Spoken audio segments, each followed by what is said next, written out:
What up, Guru Jojo? And in this particular video, I wanted to answer some questions that I completely made up. Well, it's not made up. It's just that it's questions that I pretty much figured people would want to ask. Why didn't I just ask people to ask questions? Because I know my life and people normally don't ask me questions directly. Like, it's been like that my whole entire life. So I could pretty much assume what people would want to ask. So this is just to clear things up. It's not to start any drama. Nothing in here should start any drama. It's really just like basic questions. Damn, I don't even know. I feel like like things are moving slow, but whatever. So I'm just gonna get started. First question I wrote down here is, how did you gain your subscribers? So I started my YouTube channel. I started making videos in May. Okay. My first video that I made is called Guru and Intro to Karma. And it's the part 1, not the part 2. So, well, obviously. So, boom. And I gained most of my subscribers from 3 main networks that I know of. First network was Dolo the Pilot Man. I was a moderator for him briefly. Second network was Young Farah. He did like a little thing on Instagram where he broadcasted people's, like, black people's YouTube channels. I think it was mainly like black people. Like, he specializes in that. I feel like I'm saying that funny, like African American, whatever you want to call it. But yeah, but I paid him for it. Like, it was not expensive or anything like that. It was something he was doing at the time. The third way that I gained my subscribers was through advertising with YouTube. I did that very briefly though, because it's expensive. So I did it for like maybe like 2 weeks or something like that. So that's how I gained my subscribers. Now, along with that question is probably another question, which is, what happened with you and Dolo the Pilot Man? This is not to start drama. I'm gonna tell y'all my side of the story. It's going to be real quick because I don't feel like getting into a bunch of details because it doesn't matter. I was a moderator briefly for Dolo the Pilot Man. I used to watch his channel back when he used to do regular pre-recorded videos rather than lives. And we used to converse back and forth sometimes on Instagram. I mean, I would ask a question about astrology and he would just very straightforward dude, just answer the question, boom, it's done. And basically last year on my birthday, he had contacted me on Instagram, and that's pretty much how we became really good friends. At the time, like, we were really good friends. We would talk literally all day. That's all we do. We would just talk about metaphysics and astrology and music. And pretty much I was moderating for him. And basically he unwrenched me. Like, the moderators have a wrench. And he was just like, I think he just wasn't sure of who I was. Because like I said, I wasn't somebody who commented on his videos often or anything. Like, I really just watched his channel and I would ask questions here and there. And so I guess because he just really wasn't sure of who I was and stuff, it kind of made him not trust me enough. So he kind of was monitoring my comments after I started doing videos and stuff. And I think all like the things people were saying was getting to him wrong. Like, he was like, based upon maybe his past experiences. I don't know what it was. Doesn't matter. But next thing you know, he made the song, Why You Acting So Weird. I'm dead ass serious. The song, Why You Acting So Weird, is up on YouTube. That's when he unwrenched me. And I only knew he unwrenched me because we had made a second channel and we connected our accounts to it. It was called like Spiritual Dojo. We were supposed to do a podcast on that channel, which we never did. And since we were both linked to the channel, he had unlinked me and I received an email. And I just kind of assumed, since he unlinked me from there, that he must have unwrenched me. So I had went at the time on his live, and like when you're a moderator, you could tell when you're a moderator because like you have access to the things you could do to the subscribers. Like, it's hard to explain, but if you're a moderator, you would know what I'm talking about. And so that's pretty much what happened. Like, I noticed he unwrenched me, and I just kind of distanced myself because I didn't understand like what happened. It was just like a misunderstanding, and we just never talked about it. We never spoke about it. I mean, a couple months later, he decided to come to New York City, which is like only about an hour away from here, where I live in New Jersey. And it's like he just assumed that I would just want to chill with him, like when we weren't even on good terms. And so I just didn't chill with him. And he never invited me to chill with him and, the soul group. He just wanted to chill one-on-one. Like, someone else from the soul group actually hit me up to tell me like that they were going to be there. And I just felt like I'm not going to show up because he didn't even invite me. So that's why I'm not there in that video. So that's what happened. And then shortly after, I had contacted Young Farah, and he was nice enough to promote my YouTube channel on Instagram. And then in addition to that, like I was saying, I was advertising with YouTube briefly, but it is quite expensive. So I wasn't able to keep up with that. But that's how I gained most of my subscribers. The second question I have here is, do you see yourself as a role model? So I feel like sometimes the name could throw people off, like Guru Jojo.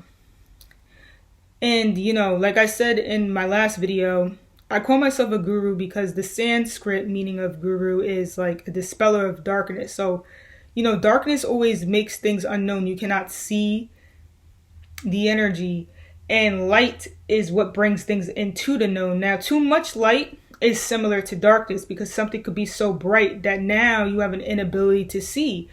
But I don't even know why I mentioned that. It's relevant. So my thing is, I am a dispeller of darkness, meaning that I bring the darkness into light. That's what enlightenment is. Or it just means like you're able to like bring information that's hidden into a known space. Nonetheless, I don't necessarily consider myself to be a role model, yet I don't consider myself not to be one. I just consider myself to be someone that can help people with their issues. The one main thing that I'm really good at is taking things that other people may feel insecure about, and making them feel like they can utilize that to gain security in themselves, gain more confidence in themselves. And that's my main thing. That's why I consider myself to be like a person who can honor motivation of, although I may not be like real like high and mighty in terms of like the way that I present my messages. It's more so the deeper meaning behind what I'm saying. Like, I'm taking these energies of darkness and helping people to feel better about it. Now, people are going to take that the way that they want to, and I want people to understand that's not my responsibility. People hear what they want to hear. People see what they want to see. People hear what they want to hear. People see what they want to see. People just do what they want to do. I'm here to provide the message. I cannot force how the message is received. I will lay it all out for people. People still will decipher it the way that they please. There's nothing I can do about that, So that's why, do I consider myself a role model? There will always be someone challenging that. There will always be somebody trying to challenge that with their own distortion of their mind, their own limitation. So there's nothing I could do, I can only just do what I do. Will you be doing the new moon in Pisces tarot forecast? Yes, I will. Most likely tonight or tomorrow, I will be doing it. Do you produce your music yourself? So production is a weird thing. I'm not sure exactly what it means. From what I understand, production has to do a lot with like the beat maker as well as the person directing the approach to the music. So my thing is I do everything myself. The only thing that I don't do is make the beats because I just don't have the time. I get most of my beats from the beats provided here on YouTube. Um, and I usually will just like I'll just try out the beat first, and then I usually, if I like it, I will purchase the beat, like I'll lease it or something like that, or um when it gets over a certain amount of plays, I can go to the next level or whatever, which I think that would be like purchasing the beat exclusively. But so for the most part, you know, when I send in my music to the distributing company, they generally will ask you to put the credits and stuff, and I put all my credits there. Like I put the beat maker as the producer because that's the way that they do it for some reason. But I mix and master my own music. I use GarageBand and Logic Pro X. So boom. No, I don't make the beats myself. Yes, I do the singing myself. I do the vocals myself and everything.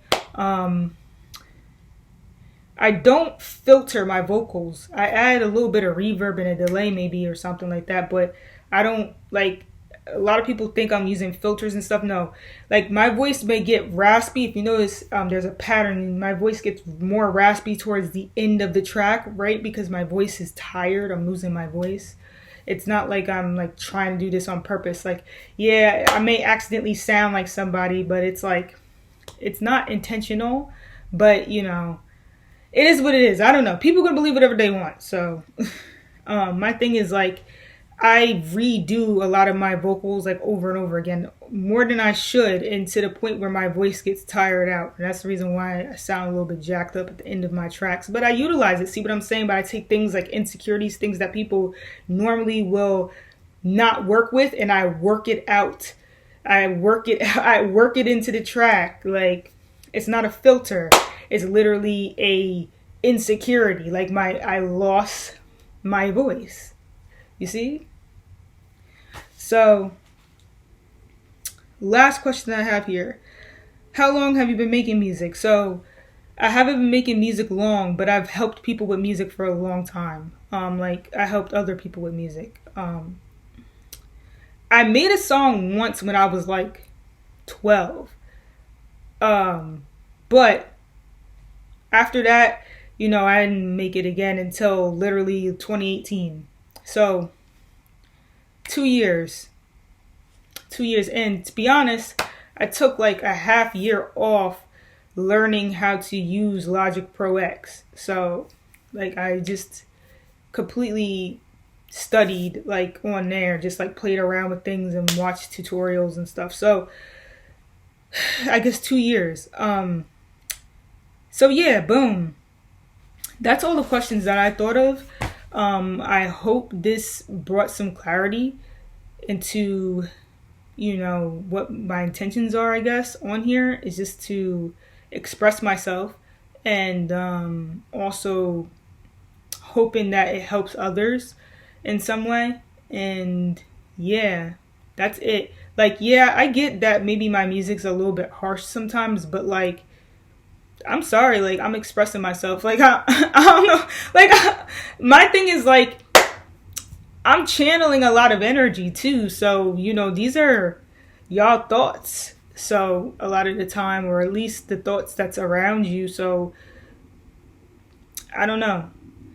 But my intentions is never to hurt anyone or anything like that. If anything, I probably have a new approach to healing.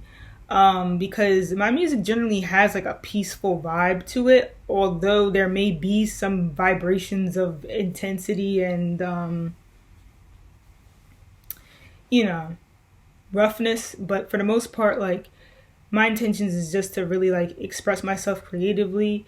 There's way worse things that people listen to and watch. So Yeah, boom, boom, boom, boom, boom. Thank you for watching. Blessings, light and love to everyone.